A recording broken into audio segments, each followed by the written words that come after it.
Hi అండి. ఈరోజు మీ రాంబాబు గారి ఛానల్లో బిర్యానీ తయారు చేయడం ఎలాగా నేర్చుకున్నామండి.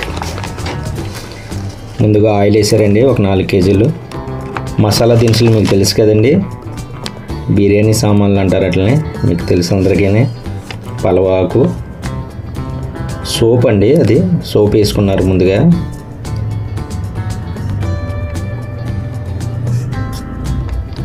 పలవాకు వేసుకున్నారండి ఆయన. ఇది 25 కేజీల బిర్యానీ అండి. పచ్చిమిర్చి ముందుగా మూటికలు తీసుకొని పక్కనెట్టుకున్న పచ్చిమిర్చి వేసారండి.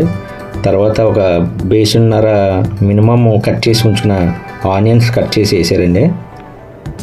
అలాగే బిర్యానీకి క్యారెట్ ముక్కలు చెక్కలుగా రౌండ్ కోసి అందులో వేసి బఠానీ కూడా అందులో మిక్స్ చేశారండి. ముందుగా వేపి పెట్టిన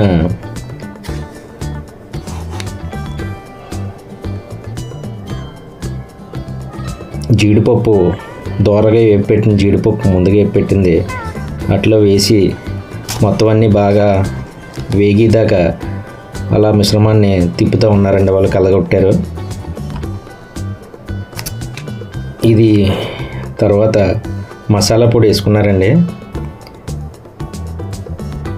ధనియాల పొడి కూడా అలాగే వేసుకున్నారని తగినంత.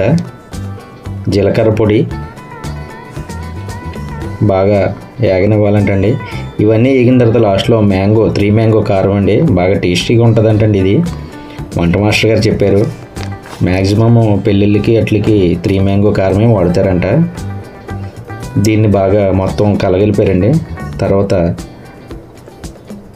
దోసపప్పు, గసగసాలు పేస్ట్ చేశారండి, అది వేసుకున్నారు. తర్వాత అల్లం వెల్లుల్లి పేస్ట్ కూడా బిర్యానీలో వేసారండి. మొత్తం ఇదంతా మిశ్రమం అంతా మొత్తం బాగా కలపాలండి. బాగా పచ్చి స్మెల్ రాకుండా బాగా వేగనిచ్చారండి వంట మాస్టర్ గారు. అలాగే పెరుగు కూడా అందులోనే వేసారండి. పెరుగు ఎప్పుడైనా వేస్తారని నాకు తెలియదు నిజంగానే. ఆయన వేస్తే వెయ్యొచ్చు అని అడిగారు, ఆయన అన్నారు. అలాగే దానికి తగినట్టు కల్లుప్పు అండి, బాగా టేస్ట్ ఉంటుందంట. సాల్ట్ వేస్తే అంత టేస్ట్ రాదన్నారు. ఉప్పు వేసారండి, కల్లు ఉప్పు.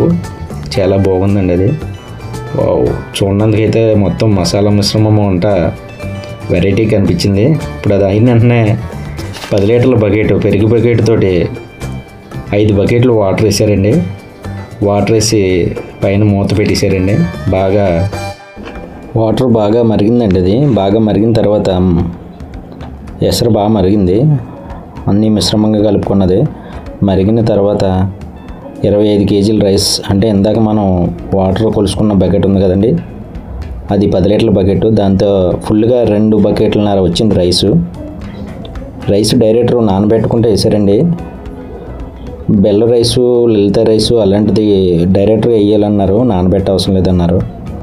అవి బాగా కలపాలన్నారు. అవి వేసేటప్పుడు బాగా కలుపుకోవాలంటండి, లేదంటే ఉండగట్టేస్తుంది అన్నారు. బాగా వేస్తుంటుంటే ఆటోమేటిక్గా అలా కలుపుతూ ఉండమన్నారు వంట మాస్టర్ గారు.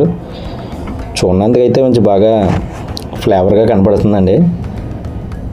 ఒకసారి మూత తీసి చూశారు, మొత్తం అంతా ఒకసారి కలుపుకున్నారు. మళ్ళీ పైన మూత వేసుకున్నారు. రెడీ అయిపోయిందండి బిర్యానీ. చూసారా, అదిగో బిర్యానీ, వేడి బిర్యానీ అండి. వావ్, బాగా కర్రల పొయ్యి మీద వండారేమో, గుమ్మగుమ్మలు ఆడుతుందండి. స్మెల్ కూడా భలేగా వస్తుందండి బిర్యానీ. వంట మాస్టర్ గారు ముందు కొంచెం వాళ్ళ ఫార్మాలిటీ దేవుడికి ఇచ్చేసారండి కొంచెం తీసి. వంట మాస్టర్ గారు ఆయనండి, అన్నిట్లో ఆడితేరిన వాళ్ళండి ఆయన. తర్వాత పైన ఈ మూత వేసుకున్నారండి కొంచెంసేపు, అంటే పైన కూడా ఇది అవ్వాలని చెప్పి కొంచెం బొగ్గులు పైన వేసి హీట్ చేశారు. పైన కూడా కింద అన్నీ తీసేశారు. రెడీ అయిపోయిందండి. అదిగోండి ఎంత బాగున్నదంటే నోరు ఊరుతుందండి. ఒక్కొక్కరు చాలా ఇష్టంగా తిన్నారండి అవి. వావ్, బిర్యానీ అంటే నిజంగా చికెన్ కూడా ఈ రెసిపీతో పాటు ఆ రెసిపీ కూడా నెక్స్ట్ పెడతానండి నేను. చాలా ఇష్టంగా తిన్నారండి. నేనైతే బాగా తిన్నామండి, చాలా బాగుందండి. మాస్టర్ గారి నెంబర్ కావాలంటే కామెంట్ చేయండి, ఇస్తామండి. థ్యాంక్